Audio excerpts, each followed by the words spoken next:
Makanya Mbah Mun tuh kalau guyon itu lucu. Aku iku sakake ambek wong desa sing mlebu swarga. Saya dulu eskal mlebu swarga kok disakeni. Akhirnya beliau memberi penjelasan. Wong desa iku roe pakanan enak iku mau kopi mbek uduk. Lah swarga iku mau nuruti sing dikarepno. Akhirnya semua mangan wis ngopi nguduk ngopi ora roh pakanan liyane iku ora roh. Nasi mandi yo ora roh, pizza yo ora roh apa-apa. Terus saya bilang, wah lah niku nak nganti selera tentang wanita cantik. Iku juga sederhana. Rontok pesek ya wis cantik, rontok ireng ya wis. Apa bidadarinya seperti itu karena saking enggak pengalamannya. Jadi surga itu kan nuruti apa yang diinginkan. Kira-kira keinginan orang kampung kalau di surga itu apa coba? Makanan apa coba? Ya nak senengnya ketemel gemblong gitu. Nah, artinya malaikat lebih suka nangani surganya orang-orang kampung di Bang Pak Rektor. Ini sudah ribet ini. Makanan apa saja sudah dicoba. Terus kalau di mall tahu orang macam-macam, seleranya macam-macam pasti itu. Enak mana kalau sampean jadi malaikat pelayan surga? Suka ngelayani orang kampung apa yang orang kota? Orang kampung kan? Jadi banyak orang yang poligami. Kalau ditanya alasannya gitu, istri satu ya cerewet, dua ya cerewet, mendingan 4 katanya. Ya banyak ya gitu. Tapi ada yang kebalikan, istri satu cerewet saja hampir jantungan, apalagi 4, tinggal matinya kan gitu. Itu semua yang menggerakkan itu kalimat. Kalimat itu satu pegangan. Banyak orang loh yang nggak ingin jadi rektor tuh banyak loh Pak Bejo. Jangan kira semua dosen ingin jadi rektor.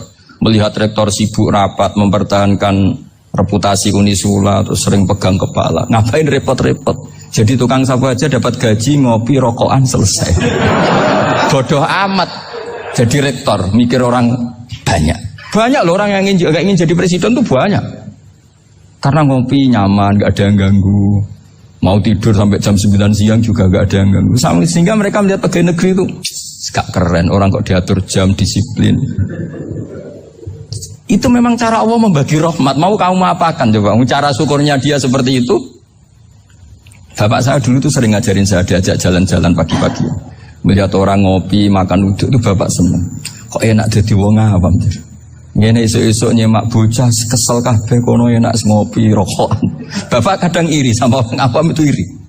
Sudah gitu berharap masuk surga kan enak sudah gitu. Tahu-tahu mati, tidak tahu ke surga apa ke neraka ya tidak tahu. Jadi nah, orang dulu itu orang yang bisa mensederhanakan dunia. Sehingga ya sudah cara bahagia. Makanya saya alhamdulillah saya ini kerjasama sama UII sama beberapa kampus. Memang amdan itu sengaja. Kampus itu ya punya sistem yang nggak bisa mewakili sistem kiai. Kiai juga punya sistem yang nggak terwakili oleh kampus juga sebaliknya saling melengkapi. Saya sering ketemu rektor UII, rektor kampus-kampus Islam. Mereka cerita, Gus pendidikan pondok harusnya dimodernkan gini-gini. Saya bilang, kalau pondok modern kayak kampus itu nanti saya ketemu Allah tidak bisa jawab.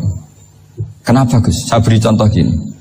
Kalau misalnya perempuan perawan lah atau apa saja namanya perempuan, mau tanya tentang menstruasi atau haid.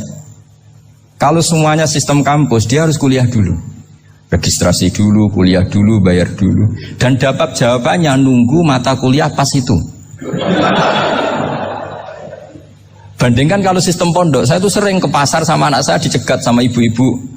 Gus, anak saya ngalami gini-gini, keluar darah terus menerus, nggak 6 hari tapi 1 bulan penuh. Itu hukumnya apa Gus ya? Nanti saya mau sowan ke jenengan. Nggak usah sowan di sini aja. Ya sudah. Sebelum mengeluarkan darah yang rutin seperti itu biasanya haidnya berapa hari? 6 hari ya sudah ikut yang 6 hari, yang lainnya istighatsah. Ngoten tok Gus ya udah ya.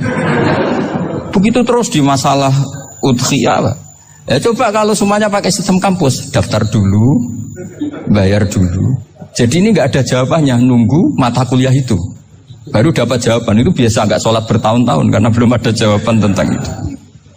Nah itu kalau misalnya orang mati, tahunya cara memulasara jenazah itu nunggu kuliah dulu, pas mata pelajaran itu dulu, baru menangani orang mati. Berarti orang mati itu tergeledak semua.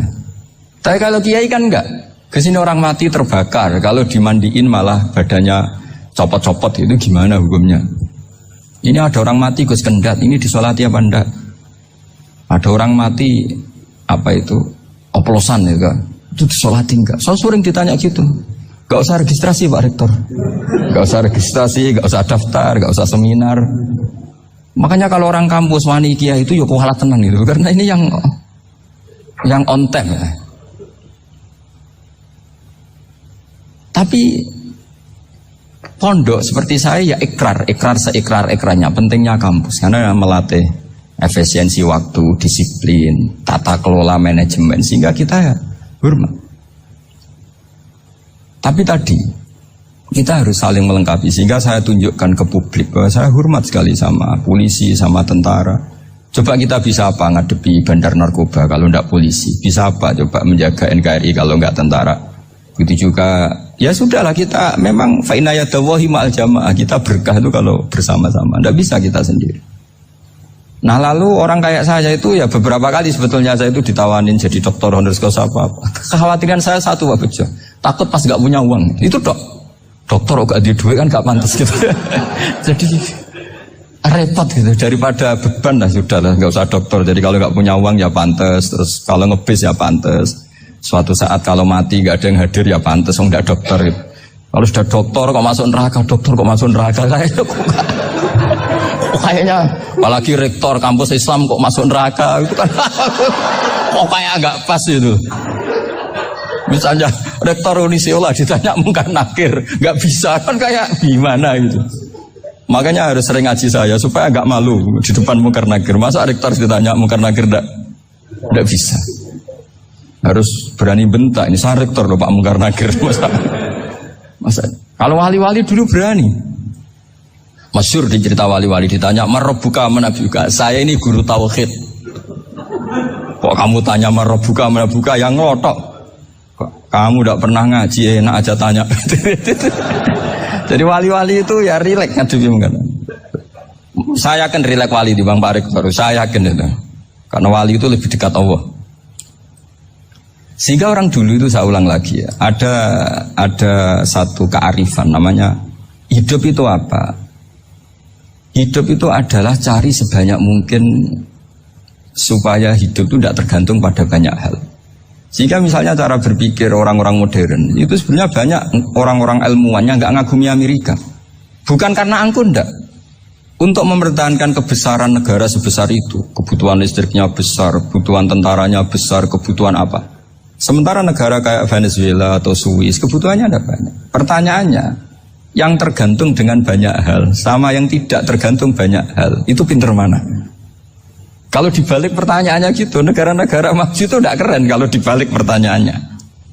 Orang yang untuk mempertahankan eksistensinya banyak, butuh banyak hal dengan yang tidak butuh banyak hal, itu pinter mana? Orang yang bahagianya nunggu jadi dokter, nunggu jadi kiai besar, kiai viral, dengan orang yang bahagia cukup dengan ngopi, itu pinter mana? Tapi kalau dibalik pertanyaannya, orang yang taunya nikmat hanya kopi dengan nikmat yang banyak, pinter mana? Makanya Mbah Mun itu kalau guyon itu lucu. Aku ikut saake, ambil wong desa sing mlebu swarga. Saya dulu eskal mlebu swarga kok disakeni. Akhirnya beliau memberi penjelasan. Wong desa iku roe pakanan enak, iku mau kopi mbek uduk. Lah swarga iku mau nuruti sing dikarepno. Akhirnya semua mangan ngopi, nguduk, ngopi, ora roh pakanan liyane ku ora roh. Nasi mandi yo ora roh, pizza yo ora roh apa-apa. Terus saya bilang, wah lah niku nak nganti selera tentang wanita cantik. Iku juga sederhana. Rondo pesek ya wis cantik, rondo ireng ya wis. Apa bidadarinya seperti itu karena saking enggak pengalamannya. Jadi surga itu kan nuruti apa yang diinginkan. Kira-kira keinginan orang kampung kalau di surga itu apa coba? Makanan apa coba? Ya, makanya nggak senengnya ketemel gemblong gitu. Nah, artinya malaikat lebih suka nangani surganya orang-orang kampung di Bang Pak Rektor. Ini sudah ribet ini. Makanan apa saja sudah harus dicoba. Terus kalau di mall tahu orang macam-macam, seleranya macam-macam pasti. Enak mana kalau sampai jadi malaikat pelayan surga? Suka ngelayani orang kampung apa yang orang kota? Orang kampung kan. Jadi ya itu guyon ya, guyon tapi itu menjadi pikiran kita bahwa orang yang banyak kebutuhan itu sebetulnya banyak kebodohannya karena menggantungkan kebahagiaannya dengan banyak hal. Makanya Imam Syafi'i ngendikan istighna itu apa? Al-istighna anis sya'labi. Yang dikatakan kecukupan adalah berusaha sebanyak mungkin banyak hal tidak kamu butuhkan. Bukan memenuhi semua kebutuhan kamu. Karena nafsu kamu ini tidak ada batasnya gitu. Kalau kamu penuhin nggak akan selesai. Itu ada perempuan yang kurang cantik itu minta doa saya, Gus doain suami saya kaya. Terus tak guyonin, terus nggak minta. Kalau suami kamu kaya, yang pertama dirubah itu apa? Rumah supaya rumah saya bagus. Kedua apa? Mobil supaya mobil saya bagus. Nanti yang dievaluasi itu kamu. Mobil bagus, Alphard, rumah mewah, istrinya kamu. Pasti itu dievaluasi. Langsung nggak usah sudah gini aja kan. Jadi pertama yang dievaluasi itu kaya itu, coba kalau suami kaya itu yang dievaluasi pertama rumah ya, rumah ganti. Setelah itu apa? Mobil. Kira-kira berikutnya akhirnya sudah nggak jadi. Nabi Ibrahim itu pernah minta umur panjang, keren umur panjang. Sama Allah nggak dijawab. Datang orang tua gitu bertamu ke Nabi Ibrahim, terus disuguhi dikasih kurma. Apa itu? Kok kurma apa? Anggur yang sudah matang sekali, sudah dimakan. Setelah dimakan meler keluar lagi, dimakan lagi meler lagi. Terus Nabi Ibrahim masuk lagi ke kamar. Ya Allah, doanya tak cancel. Nanti kalau saya tua kayak itu. Jadi Allah itu gak jawab langsung tapi ngirimkan itu. Akhirnya ya Allah gak jadi. Nanti takut itu. Saya pernah ngalami jadi kiai tadi, ada ibu-ibu ya gak pati cantik lah. Suaminya tuh miskin sekali. Minta doa saya supaya kaya. Bareng tak kasih pertimbangan itu udah gak usah gak jadi itu. Jadi itu kearifan. Tapi kearifan ini harus kita tanamkan. Saya nggak bisa membayangkan Indonesia yang besar ini, andai kan tidak ada qanaah, nerimo ing pantum. Coba sekarang ada Covid. Andai kan Indonesia itu kayak Perancis. Saya beberapa kali punya tamu orang yang hidup lama di Perancis, bahkan dapat istri orang Perancis. Itu dulu nggak begitu mencintai Indonesia. Tapi setelah di Perancis 2 tahun, wah Indonesia hebat. Di Perancis itu kata dia kalau cerita, semua kebutuhan masyarakat itu dibebankan ke negara. Apa saja minta negara, apa saja nyoal negara. Sementara Indonesia, coba kalau Indonesia mengalami seperti ini kok tidak ada qanaah rimo ing pantum, bisa kios Indonesia. Orang miskin nyalahkan negara, kelaparan nyalahkan negara, apa saja. Tapi barokahnya dididik kiai jogeman nyalahno wong liya. Urip rimo ing pantum, diame. Sampai gak ngerti kalau Covid. Banyak tuh orang-orang kampung itu, orang lugu-lugu itu. Mbah niki saking Covid, salam ning Covid, muga-muga umure panjang.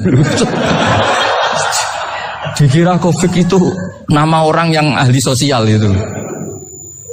Mbah niki dana saking Covid. Matur nuwun sampekno salamku, muga-muga umur panjang. Bingung kan yang nganterin ini. Ini gimana yang mau menjelaskan? Memang nggak paham. Ribet kan. Tapi saya pastikan bahwa dengan keadaan seperti ini kita bahagia, kita stabil, itu jelas barokahnya kalimat tadi, moto tadi atau pegangan hidup tadi. Makanya disebut al-ibarat qutun li'ailatil mustami'in, bahwa redaksi atau kata-kata atau pegangan atau filosofi hidup, apalah namanya itu adalah penyemangat.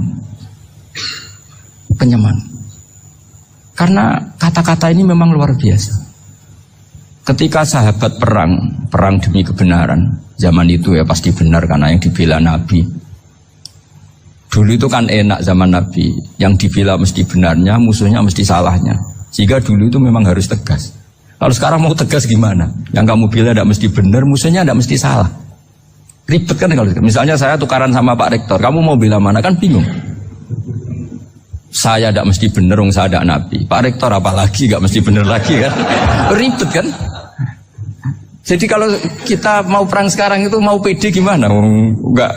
Makanya banyak ulama sekarang tuh mau tegas tuh gak berani karena ya banyak hal yang abu-abu lah wilayahnya. Misalnya pilihan presiden atau pilihan bupati, pilihan menteri. Kamu mati-matian bela itu, yang kamu bela tidak mesti bener, musuh kamu tidak mesti salah. Misalnya pilihan bupati, wah ini kabupaten ini baik kalau bupatinya ini, yang satu bilang ini, terus tim suksesnya kamu tanya, kamu yakin? Ya enggak juga. Lah kenapa semangat? Kan saya botohnya, paling alasannya ya itu aja. Bukan yang lain. Beda dengan zaman Nabi. Nabinya mesti benar, Abu Jahalnya mesti salah. Kan enak, aturan mainnya jelas. Singkat cerita, dalam perang itu banyak sahabat yang ngalami luka, ngalami apa gitu. Kemudian curhat ke Nabi. Ya Nabi, gara-gara derekkan jenengan, ngikuti jenengan, saya harus ngalami seperti ini, seperti ini. Ngiranya orang itu diapresiasi sama Allah keluarnya. Ternyata sama Allah gak diapresiasi. Malah diturunkan ayat intakunu ta'lamuna fa innahum ya'lamuna kama ta'lamun wa tarjuna minallah ma'ala yarjun. Kalau kamu sakit karena perang, orang-orang kafir itu ya sakit. Itu saja berani padahal demi kekafiran. Wa tarjuna minallah ma'ala yarjun. Padahal kamu punya nilai lebih, yaitu berharap kepada Allah yang mereka tidak punya. Saya jadi kiai itu ya kadang mangkel. Karena yang benci ya benci, yang seneng itu ngel-ngel loh kayak Pak Bejo. Jadi semuanya ribet. Nah iya, yang benci ya ganggu, yang seneng ya ganggu, tambah nemen. Seribet. Tapi kalau sudah ingat bandar narkoba, mereka berhadapan dengan polisi, kadang ditembak karena kesalahannya terlalu fatal. Antar persaingan mereka juga bisa tembak-tembakan karena merebut pasar narkoba. Itu saja mereka berani. Kok kita yang jadi kiai kadang dicium tangannya, dihormati gak berani, hanya takut apa ya, musibah-musibah kecil lah, atau problem-problem kecil. Nah iya, kalau kita bandingannya gitu. Kalau kamu mau tahajud kedinginan, itu masih nanti dihisab Allah itu gitu. Maling ayam itu keluar malam-malam, hanya dapat ayam. Itu gak takut dingin. Ya gak takut digebuki masa. Kamu mau tahajud saja takut dingin. Makanya nanti hisabnya orang soleh itu nanti dijajarkan orang dolim. Terus diperbandingkan. Wah itu habis kamu kalau itu. Jadi misalnya Unisola mau rapat, tapi ini malam, kalau malam dingin nanti sama masuk angin. Anak-anak pang di perapatan aja berani kamu. Kalau sudah perbandingannya gitu tuh ribet kita nanti. Makanya itu kalimat itu moto atau filosofi hidup. Sehingga diulang lagi nasihat itu. Iyam saskum korhun fakodu masal koma korhum mislu. Kalau kamu kena luka, orang-orang yang nggak benar juga akan kena luka. Itu aja berani demi ketidakbenaran. Masa kamu demi kebenaran nggak berani? Akhirnya orang itu, ya itu kalimat, itu heroik. Makanya kita ini penting ya. Makanya tadi himne Unisula dimulai kalimat-kalimat thayyibah. Karena kalimat ini yang menjaga kita, kalimat ini. Misalnya tentang Tuhan. Kenapa orang Islam imannya kokoh seperti ini, termasuk yang sudah hidup di Amerika, di Australia, di mana-mana. Itu ya barokahnya ajaran atau barokahnya kalimah. Saya sebut kalimah saya pakai bahasa santri. Karena la ilaha illallah itu dalam tradisi santri disebut kalimatu haqqin alaiha nahya wa alaiha namut wa alaiha nub'ats. Ada yang riwayat wa biha nub'ats insyaallah taala minal amin. Kenapa mereka di mana-mana meskipun sekolah di Amerika, di Australia, bahkan di Uni Soviet tetap mukmin? Itu barokahnya ajaran yang benar. Allah itu siapa? Tuhan. Tuhan itu sifat dasarnya apa? Awal. Dia harus wujud awal sebelum makhluk yang lain. Sehingga ketika ada negara yang maju, yang tertib, manajemennya tertib, masyarakatnya makmur, tapi punya Tuhan yang tidak seperti itu, tidak awal, itu sudah gak nyaman.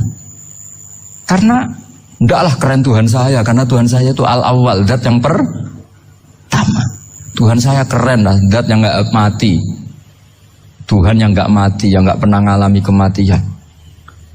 Sehingga tontonan atau yang dilihat kenikmatan-kenikmatan yang lain ini tidak mengubah dia pendirian tentang Tuhan. Karena mantapnya satu kalimat tadi, bahwa Tuhan itu ya harus satu, harus awal, harus tidak mati, tidak rusak, tidak mengalami apa-apa yang membahayakan. Sehingga ketika ditawarin Tuhan yang lain, meskipun menjanjikan secara finansial atau kemakmuran, mereka gak tertarik. Itu coba, itu barokahnya makmur apa barokahnya ajaran? Barokahnya ajaran. Sering negara Islam itu kalah makmur dengan mereka, tapi barokahnya ajaran ini tetap apa? Tetap Islam. Makanya Nabi Ibrahim, Nabi yang sukses bikin wa ja'alaha kalimatam baqiyatan fi aqibi. Sehingga kita ini bukti sama orang tua misalnya. Itu ya karena ajaran. Suwargamu itu karek wong tuamu. Nak wong tuamu ridho, Allah ridho. Nak ora ridho, Allah ora ridho. Ridho fi ridhol walidain wa sakhatu wa sukhtu wa fi sakhatil. Sehingga ketika ada orang tua yang agak brengsek gitu, anak-anak tetap hormat. Punya orang tua yang miskin, yang sudah miskin, tukang tombok nomor, banyak kan di kampung gitu. Ya tetap hormat. Coba kalau dari awal kita ngajari orang tua kamu hormati, ya kalau baik, kalau tidak usah. Bisa geger Indonesia. Tapi barokahnya ajaran-ajaran itu Indonesia tertib karena ada ajaran. Nah ini di sini pesantren dan Unisula semua harus berkontribusi membuat ajaran yang benar itu adalah ciri utama Islam. Sehingga Islam ini dimulai dengan ajaran kalimatu haqqin alaiha nahya wa alaiha namut. Sehingga kita tenang seperti ini. Saya ini termasuk kiai yang tenang. Meskipun kata orang banyak saya ini kiai besar, tapi termasuk kiai yang paling tenang. Termasuk yang paling tenang. Karena saya ini pakai mazhab orang-orang hebat. Saya berkali-kali cerita, orang kayak Imam Syafi'i itu orang yang luar biasa. Saya berkali-kali cerita, orang yang tadi nyium tangan kamu ya Imam Syafi'i, di belakang tuh ngerasani kamu, menghujat kamu. Jawabannya enak saja. Berarti saya alhamdulillah orang yang wibawa. Buktinya di depan saya nggak berani. Jadi enteng saja. Diceritain sebagian kampung, sebagian separuh dari warga kamu itu nggak suka kamu. Ya bagus lah nggak suka saya, nggak akan utang duit saya. Di mana-mana orang utang tuh karena teman dekat. Kalau nggak seneng pasti minimal nggak utang, nggak pinjam mobil, nggak pinjam apa. Berkah mana yang seneng sama yang gede? Jadi dianggap enteng saja. Semua yang dialamin dianggap enteng saja. Misalnya punya istri pemarah, ya baguslah marahin suami. Kalau marahin tonggo malah ribet. Jadi kamu harus terima kasih kalau dimarahin istri. Baguslah marahin saya mah, kalau marahin tonggo ribet. Jadi enteng saja. Tapi kita sekarang itu karena nafsu ya, sehingga menghadapi hidup ini ribet.